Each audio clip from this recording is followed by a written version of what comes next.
Hi, good evening, everyone, and a very warm welcome to this World Space Week special webinar. And we are glad to have Mariam with us today.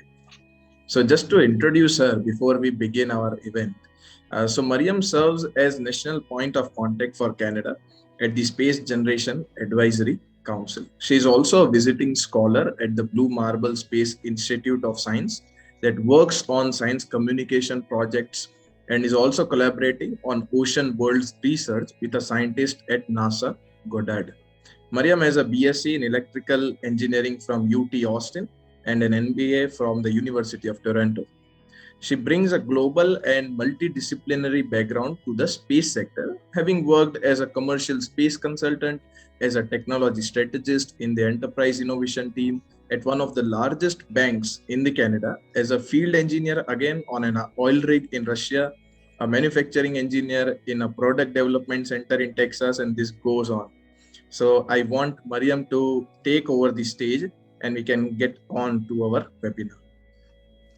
Yeah, thank you so much for that kind introduction. And thanks for organizing this webinar through the Indian Space Society. So yeah, let me just add a couple of slides if I can share that. Oh, I don't see the option. Oh, there it is. Okay, wonderful.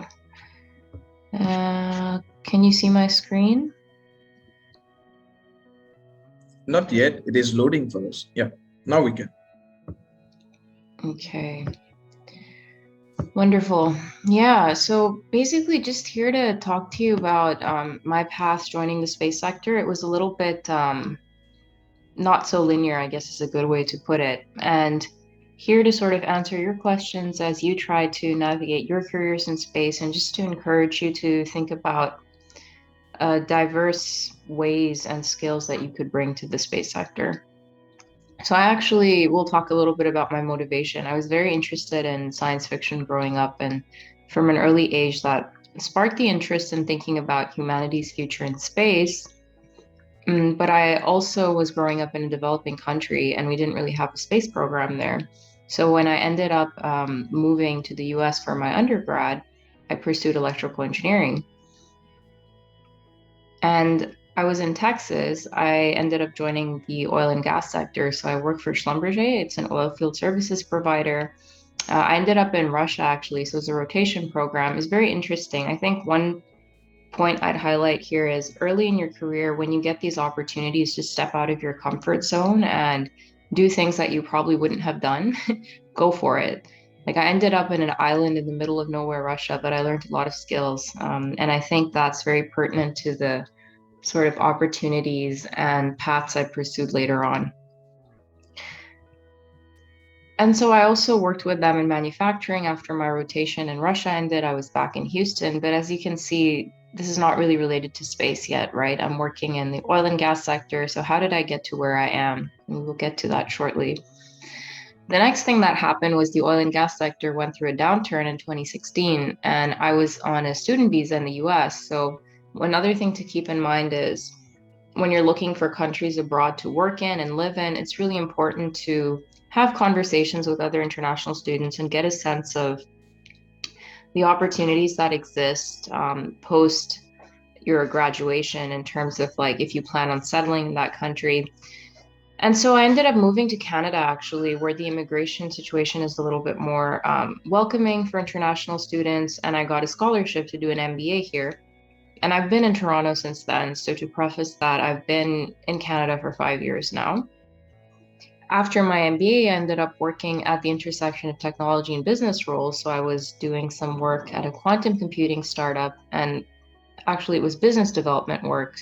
It was very interesting because all the team was like quantum physicists and machine learning specialists, and they really needed someone who could come in and help on the fundraising, marketing, trying to understand product market fit side of things. And during this time in my career, I got a real feel of what it's like to work at a startup. We even got to go to Silicon Valley and meet all the big venture capitalist firms. And I guess at this point, I'll pause and say, as you consider your careers, both in the space sector and outside of the space sector, do have conversations with people and try to assess the type of organization you see yourself working at, because it's very different working at a startup the dynamic, the pace of work is quite different from working at a big organization. There is a lot of risk involved in a startup, but you also learn a lot. So there's pros and cons here for sure. And then I ended up joining a bank where I was doing emerging technology consulting. And around this time, actually, in my career, is when I began to think about what my next steps would be. So it was interesting. The bank allowed us to go to a lot of conferences and workshops. So that's a really good thing. Like if your employer is allowing you to do professional development trainings, go to conferences, and they invest in that, that's a really good sign. And so when I would go to these conferences, I would see a lot of inspiring women role models who would be, mostly entrepreneurs starting their companies. And I would have conversations with them about what led them to pursue a certain technology or work in a certain area. And through some of these conversations, like my interest in space came out again. Like I was talking to a lady who is the managing director at a big consulting firm, and she does blockchain technology. And we were talking, and she's like, "Well, Mariam, it sounds like you're really interested in space." But then I was like, I don't even know how to get involved in this sector in Canada. And I had always been interested in space, no matter where I was working, like at the oil and gas company, working in Houston with the same company, or at the quantum computing startup. That interest in space, it never left me, but it had become more of a hobby. Like as I progressed in my career, I wasn't really sure how to make it a profession. And so I took a big leap of faith around 2.5 years ago when I was going through this phase of exploration. And I realized that I still wanted to do something in the space sector. While I was working full time at the bank, I started networking a lot with people in Canada. So, having conversations, I think networking is one of the most important skills I learned during my MBA. Setting up those coffee chats, reaching out to people both at the Canadian Space Agency and in industry, trying to get a sense of what their day to day looks like. And so, here, like my main message is it's never too late to follow your dreams. Like, if you have an interest, do take the time to explore that. Here we're going to pause now and talk about space finally, because I guess a lot of you were here to learn about space, right? And when I started doing that research and talking to people in industry, I realized that back when I had done my undergrad, the scene had shifted a lot since then. So back then it was like mostly, and I was in the US, right? Like we talk about NASA. There were a few big aerospace companies, like, your usual companies like Lockheed, Boeing, etc. SpaceX was around at that time, but it was just like kind of, starting up and working towards Falcon 9. But now, like 2 years ago, when I looked again at the industry, the landscape had really changed. There were so many startups and private players. There are so many of them. Reusable launch had been established. Small satellites were being developed, nanosats, CubeSats. Like they were thinking about, as we think about the next sort of steps in the space sector, we now begin to think like beyond just like, yes, the barriers to access still exist, like the cost of launch is still quite a lot. But if you read some of the articles where they try to think about the commercialization of space, they talk about not just a space for Earth economy, right? Because traditionally we talk about like how space is utilized to benefit Earth, but now they're thinking about economies in lower Earth orbit. So like a space for space economy, how can the commercial sector provide for human presence in space?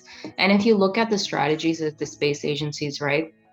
If you look at their plans, NASA, for example, is very much looking to commercialize and hand over the lower Earth orbit domain to its private sector as it begins to think about the Artemis program going back to the moon, right? Or even deeper space exploration in Mars. So the strategy of the governments now is to play in deeper space and to plan for that. And they really want the private sector to take over in lower Earth orbit, which is really exciting. And so what can you do, right? So here, what I realized when I was talking to a lot of people was that space needs all our skills. Like that, you really need to like get rid of that myth where you think that space is only for engineers and scientists, and those are the only people who can contribute to the space sector. Those are the only kinds of degrees you can get to work in this sector. Because what I realized was there's so many people working in the space industry now. It is truly becoming more and more commercial. So as these startups begin to evolve and develop their services, what we're seeing is you need venture capital. So people who have finance degrees end up working in firms who are looking to finance startups. The space agencies have economists. And my job, like when I joined the space sector 2.5 years ago, it was not in a technical role. It was very much space consulting. And what that is basically, and I'm going to explain that in the next slide, but it's basically looking at strategic and financial aspects of the space sector. And then we were conveying it to the Canadian Space Agency. There's also marketing people who are working at different firms, both big and small, to help showcase the products that these space companies are making to the broader community. There's even artistic aspects to the space sector. There are people who are conveying their passion for space through art, and then they're able to make profit out of that art. So there's so many avenues to get involved, right? And as I said, I started as a space consultant. So what this was I joined the boutique consulting firm. So around that time, when I was at the bank trying to understand how to join the space sector, a lot of conversations later, I ended up joining this firm. So I moved to another city, Montreal, and I joined this boutique consulting firm where we were working on projects with satellite operators, with different space industry players and governmental agencies. And as I said, it was mostly looking at strategic, financial, and economic assessments. So take, for example, thinking about the new space or startup landscape in Canada, and how could the government create financial or policy initiatives to support that, as just one example. Another example might be looking at the landscape of all the different space agencies and how they support different initiatives in their countries in the space sector. So it's very much sort of economic assessment work, right? And what I was doing was leveraging my business skills in this case. And today I'm involved in a number of different capacities. So since then, I've been working with the Blue Marble Space Institute of Science. So as I mentioned, or as they kindly mentioned in the introduction, that's more on the science communication side. I've also started doing some research with a mentor at NASA Goddard. This is in a voluntary capacity where I look at the ice shell compositions of ocean worlds. So this now is leveraging a little bit more of my technical skills, doing some programming with him, trying to understand the scientific implications of looking at, we can go into more detail in this if anyone's interested, but more broadly, ocean worlds are places like Europa or Enceladus in the solar system, where we think that underneath the ice shelves, there might be oceans. And my mentor does astrobiology related research on ocean worlds, and I've just been helping out on a project that he's working on. Another important point that I would like to pause and note here is that when I started trying to figure out my path in the space sector, a number of nonprofit organizations were incredibly helpful, and I'm still with them today. So I would highly recommend anyone between the ages of 18 to 35 to check out the Space Generation Advisory Council website. Membership is free. This is a global nonprofit that is affiliated with the United Nations and provides so many opportunities for students and young professionals to get involved in different projects, to have their voice heard at the UN. We represent our community to industry, governments. It's a really great place to start. I couldn't recommend it enough. Another one is the Students for the Exploration and Development of Space. So this is SEDS. I'm sure there's a SEDS India or a SEDS whatever country you're in. Here in Canada, I joined SEDS Canada. And since I was not a student at that time, I joined them as a staff member to help organize a hackathon in Canada, actually. And now I'm on the board of advisors. So whenever the student directors are trying to organize different initiatives, if they need my help, they'll reach out to me. Another organization I recommend you check out is called the International Astronautical Federation, IAF. They also have a number of scholarships for students and young professionals. There are different committees. So if you Google the International Astronautical Federation committees, you will find a number of technical and like organizational committees that you could join. So anything from like space operations to like space education, you just have to go online and look this up and see if that's something you want to get involved with. This is also nonprofit, so this is not paid, but these are interesting avenues to enter the space sector and to expand your network. For Canada in particular, I like to talk about the Zenith Canada pathways. Now, this is just for Canadian citizens, but what they realized in Canada was that there's a gap. So when students graduate to when they join the workforce, there is this gap that needs to be bridged in providing them that sort of early career training and mentorship. So that's a really interesting program, but just for Canadians. And I encourage you to look at the first three organizations. And if you like the model of the fourth one, there's really nothing stopping you from starting something similar in your own country. And so beyond the organizations I talked about, there are so many others as well that you could consider looking up. There's the Planetary Society, there's the Mars Society, Space for Humanity. For women, there's the Space for Women Network out of UNOSA, which is the United Nations Office of Outer Space Affairs. There's Women in Aerospace. There's just so many. And I think here an important point is I got really excited when I first joined the space sector. I'm like, oh, wow, I didn't even know that there's so many nonprofits out there. Like literally 2.5 years ago, I did not know anything about SGAC and these other organizations. And I feel like I ended up joining too many. So I love to volunteer my time. I'm very passionate about space. I would encourage you to do a lot of research and find the organizations that align very closely with your values, because this is volunteer work. This is stuff that you are not paid for on top of the everyday work you do. So it's important for you to make sure that, A, you have enough time to commit to this, and B, that you understand where it fits in with your own professional goals. And beyond that, there's a number of different free and paid resources to start educating yourself on the space sector. So we've all heard about Coursera, we know about EDX. There's also academic institutions like ISU. This is paid, this is not free, but they have the space studies program, which is over the summer. They have a master's. Do your research for sure. These programs are not accredited, but I think the value here is that they really provide a very good overview of the different types of disciplines within the space sector, and you get exposed to a huge network of alumni. So it's a really good way to build your network in the space sector. And there's tons more. These are just a few examples I've given. And so what can you do right now? I realize that right now it's a challenging time, right? We're still in a pandemic. In the past, you could go in person to a conference, you could meet people. The IAF has the International Astronautical Congress. This time it's going to be in Dubai. But if you can't meet people face to face, you should really try to network virtually. That doesn't mean that networking stops. It just means you need to do it in a different way. So LinkedIn for sure, build up your professional presence on LinkedIn.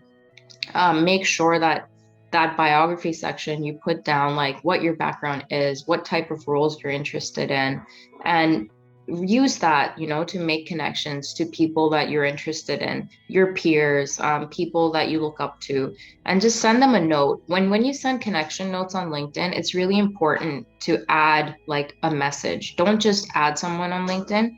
Put in why you're interested in connecting. That really helps a lot.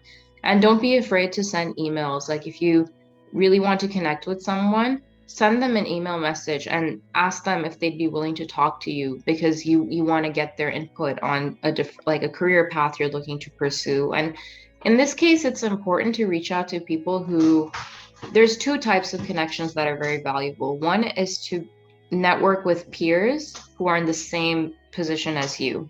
So if you're trying to apply to grad school, it's good to be talking to other people who are applying to grad school, or other people who are trying to find space jobs. And the second thing is to look for people who are already 5 to 10 to 15 years ahead of you and already in the position you want to be in the future.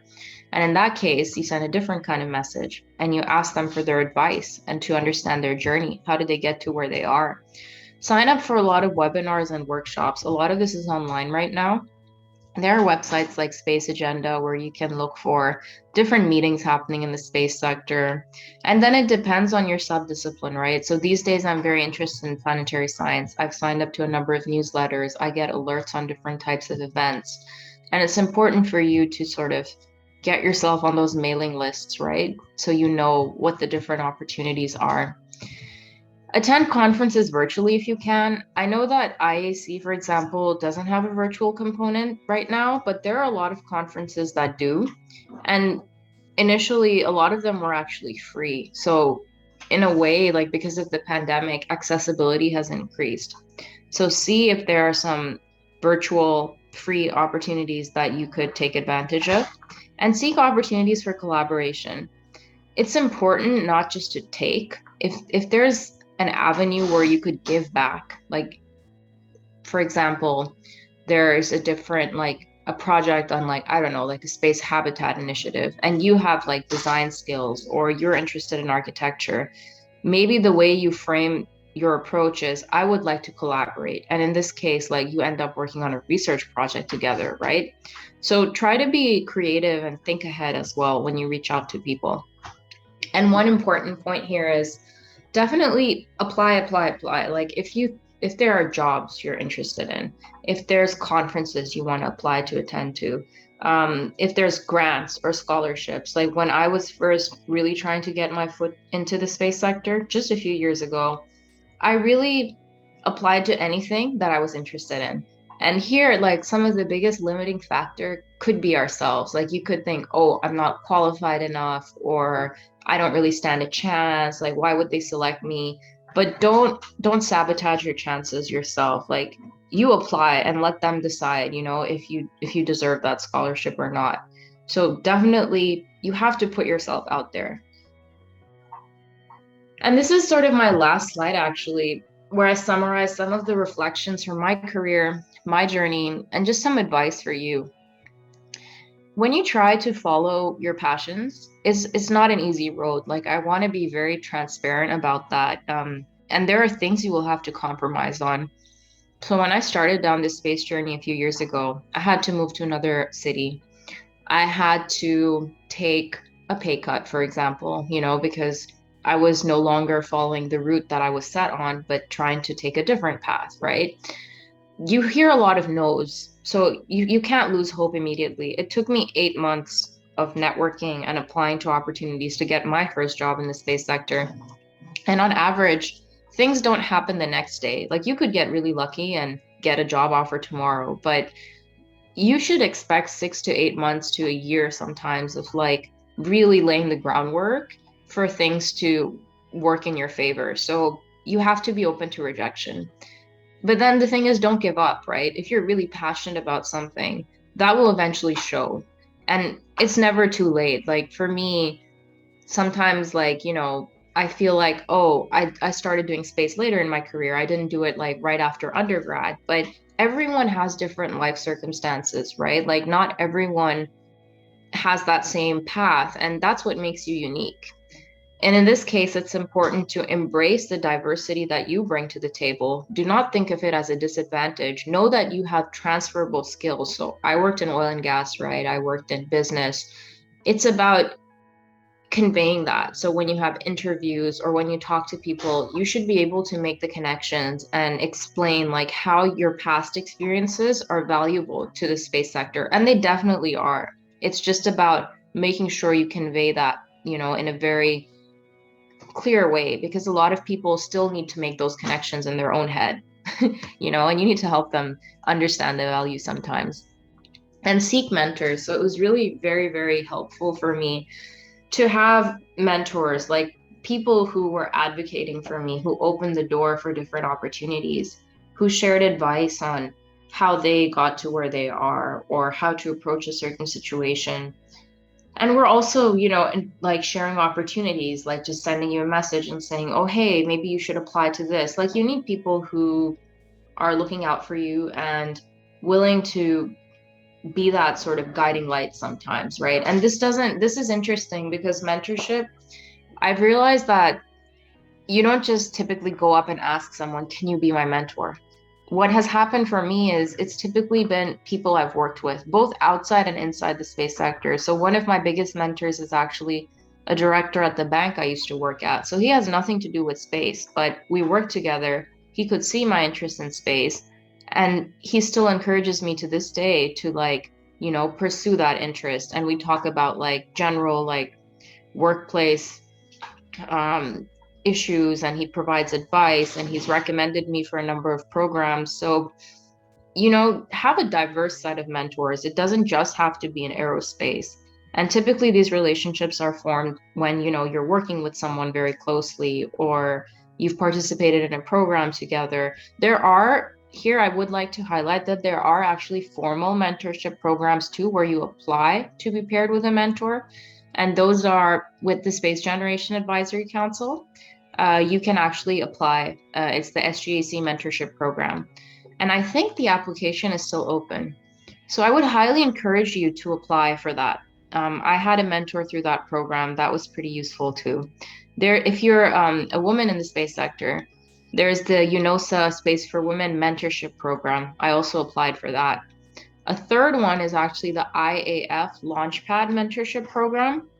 That they just started that last year when I had first applied. And in that, they pair you with quite high profile people in the space sector. So my mentor actually ended up being a former NASA astronaut in this case. And if I hadn't applied, I would have never met her, right? So you really have to be on the lookout for opportunities and be ready to take that leap when you see an opportunity you're interested in. And that takes me to that last important point where, there's two exclamation marks. Definitely apply, apply, apply, because you're going to miss 100% of the shots you don't take. So if you don't apply for something, you already failed, right? But if you apply, there is a chance that, you might actually get something out of it. And you also don't know where these opportunities exist sometimes. They could be in the places you least expect. So going to a certain program or to a conference, you might end up meeting someone who might end up pointing you to something else. What I've noticed in the space sector is that, yes, it's quite big, it's expanding, but it's also pretty interconnected. And a lot of the different opportunities and initiatives, you actually find out about them through word of mouth. So it's really important to know how to build relationships in this sector. And so that actually is the end of my presentation.